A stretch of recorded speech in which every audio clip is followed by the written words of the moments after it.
Alright, hello everyone. It's serious time because I was sent this video by my pastor's wife actually, so I'll credit her for that. But we're talking about this today. I'm watching it now for the second time because it's stupid. And when conservatives say stupid stuff, we need to call it out because people on the right wonder why the right loses the culture war. And it's because conservatives say really, really daft things like this. So we're gonna watch it. You're gonna get my second live reaction, and I'm serious because I'm incredibly annoyed by some of the stuff that these two women are about to say now. So people who identify as transgender, either male or female, there is in their past some kind of heavy involvement in anime. Why do you think the way she says that as well, that like, oh, there is some kind of heavy involvement in anime, like what does that mean, right? When she says heavy involvement in anime, does that mean these people have like a really big or really passionate about anime, or like they're really big fans of anime? Because making such a broad statement like that lumps in so many people. Like, would I consider myself, I would consider myself as a, not necessarily a connoisseur in anime, but someone who really likes anime because most Western stuff is not great. And the reason why I like anime isn't because I'm transgender, but the reason why I like anime is because it offers such a refreshing perspective, considering so much of the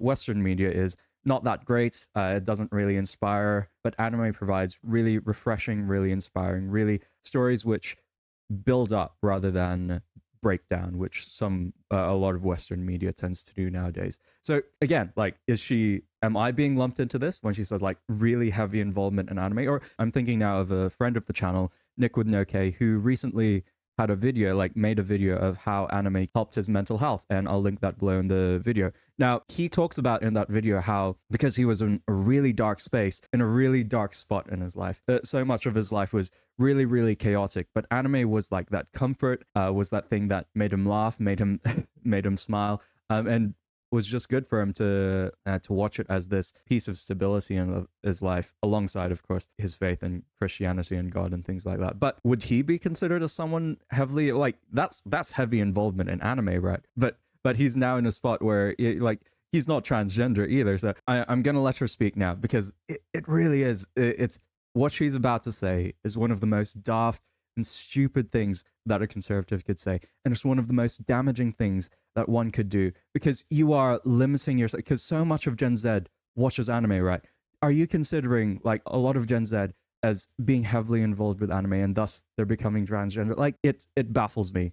It absolutely baffles me that some conservatives are just so thick that they would say something like this. So anyway, let's continue. there seems to be a tie there? Well, this is a lovely question, Allie, because when I met you in person for the first time at the ISI conference, you had a lot of things to say about pornography. And I think that that's the tie to anime, and how anime is tied to the transgender movement is because anime is super pornographied. The women all have huge boobs, and they all wear skimpy little outfits, and the men, either they're hyper masculine or they're...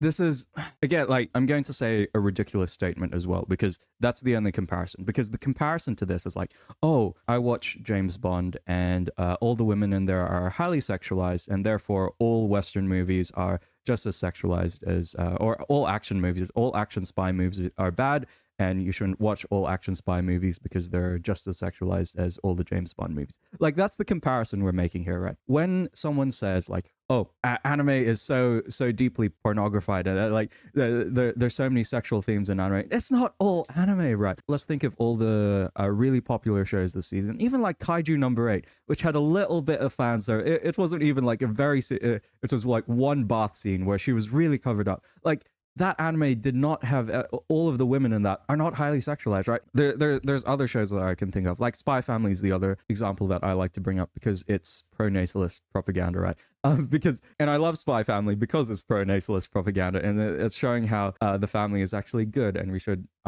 be engaging in the family, right? So, and I'm thinking of more mainstream shows like Your Name, Weathering with You, those movies like that, or any of the Studio Ghibli movies.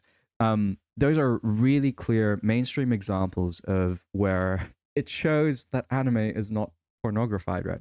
So when, again, like, it's such a daft statement, because you can think of examples off the top of your head, like Violet Evergarden, that's another one. Planad, Your Lie in April, I Want to Eat Your Pancreas. Even Rascal Does Not Dream of Bunny Girl Senpai is not that sexualized, right? Josei the Tiger and the Fish, Bocce the Rock, right? So No Frieren. all of these shows that I can just think of off the top of my head that completely contradict. Like, if conservatives want to keep pushing this narrative, it's not going to stick and it's not going to work, because there are very clear examples. Like, even if I'm able to convince my pastor to watch a bit of anime, and if I'm able to convince like my really not necessarily boomer parents, but you know, my parents who are they're a bit more traditional, if I'm able to introduce them to anime, and a lot of people in my church as well watch anime, it's kind of crazy when you say stuff like this, like, oh, anime is pornographied. No, well, it's not all anime, right? And I've just listed a bunch of examples where that's not the case. On the case where, like, this person's just mentioned, like, all the men are super masculine. Is there a problem with that? Is there a problem with showing masculine men? No, of course not.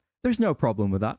I mean, oh my goodness. To make it sexualized, it's just crazy to me. Yes, it is unfortunate that there is a sexualization of women, but that's not all anime, as I've already mentioned. And yeah, don't be we're gonna keep watching this. Boys. I think that's the connection here, is this hypersexualization. And when you take that into consideration with the rest of our society, anime is a more palatable way to interact with that. It's the fantasy, it's the escape that a lot of these kids desire out of role playing. It's a little bit more close to some of these sexual tropes that we see in the real world. You have cartoons here and you have real life here. Anime is kind of a bridge between the two. People who That's crazy. That's absolutely crazy. There needs to be evidence. Like, they don't show any evidence. And I think this is another, like, it doesn't matter. I don't care if she's a detransitioner, right? And you're like, the reason why I don't care that she's a detransitioner and she's sharing this kind of stuff is because storytelling is not necessarily truth making, right? And there needs to be a clear correlation made between anime and transgender stuff, and that's not necessarily the case all the time, right? If that were true, then we would be seeing a lot more transvestites in Japan. And like, I can get up a statistic right now. Wait. All right, so I'm getting this statistic from World Population Review, and we're gonna see this graph right here. And we can see top 12 countries with the highest rate of transgender individuals, and Japan doesn't even make it on the list. So it's absolutely wild to me that when conservatives say stupid stuff, like, it is a stupid thing to say, because you are alienating so much of Gen Z.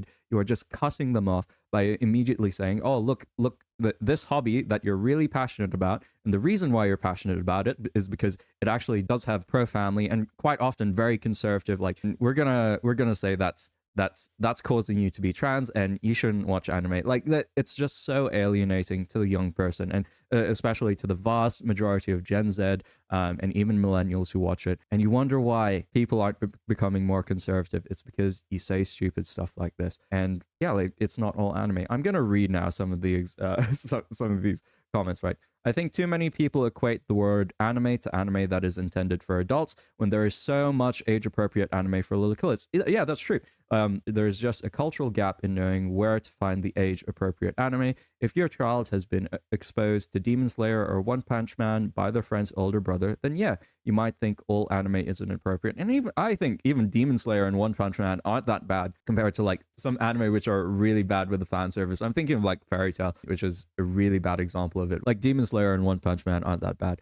Pokemon, Digimon, Hamtaro, and Studio Ghibli movies are a great example of anime for kids. Would you ban Bluey simply because Rick and Morty exist, right? So, like, there are adult cartoons and there are kids cartoons, just as there are anime which is targeted to adults and anime which is targeted to teenagers. Like, that's literally one of the genres in anime. So there you go. I think there needs to be a delineation among the types of anime we're talking about. My husband loves anime, but primarily because he loves Japanese culture. Howl's Moving Castle, for instance, is a classic. It's a beautiful art form. I'm from the South, where anime was seen as demonic and dark, but at its core, it's just Japanese animation. My husband taught me to grow in respect for anime as a whole. And that's really cool. That's a really base husband right there.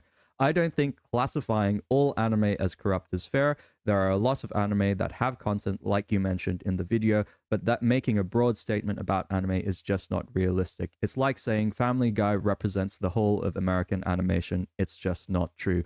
I do see the connection, but I think it's the type of anime that contributes to a lot of these issues. And, you know, there's that really sus one where I can't think of it. It's Anime.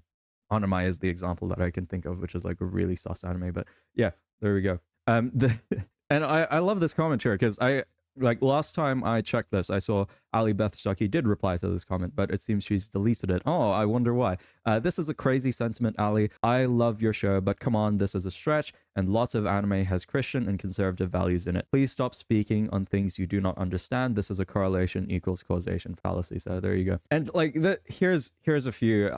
This is really cringe right here, right? Which is, oh, as a high school teacher, most of my students who identify as LGBTQ are obsessed with anime. I have always wondered why, and this makes so much sense. I have always gotten weird vibes from most anime stuff, not saying all is evil, but I am very wary of it. And it's just, I'm really glad there's so many people who watch anime in these comments, because like it's based, right? Here we go. I mean, I've been into anime for nearly 20 years. All my friends like anime too, and we are all normal and have jobs and have kids. But we don't watch it very sexualized stuff out of personal convictions. That's the thing here. See, we have a normal person here, right? They're normal people watch anime, right? Oh my goodness. And we'll have this one final example here. I grew up with anime, even at the height of my love of anime, never questioned my gender or sexuality, but because I think a lot of people, my generation at least, were already outsiders, it became an easy way to find community. But even as I got older, those circles skewed to more rainbow brigade and pornographic, ultimately leading to me leaving the fandom. I still like anime, but hate the way the community around it acts these days. K-pop has turned the same ways. And that is kind of unfortunate, but there's a lot of like anime fans, like there are a lot of Christian anime fans, and you can find them on the Discord page.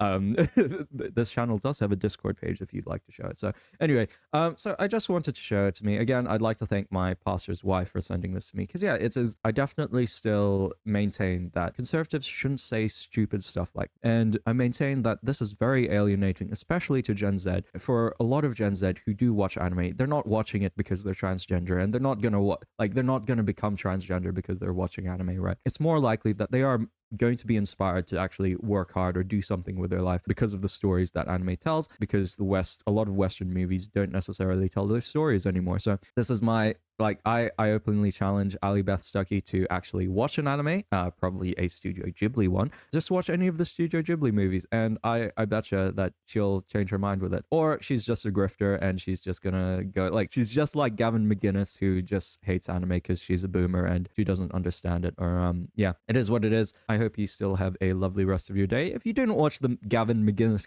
video that I just did recently, he also said kind of the same thing, but a bit worse. So you can watch that here. It's also available.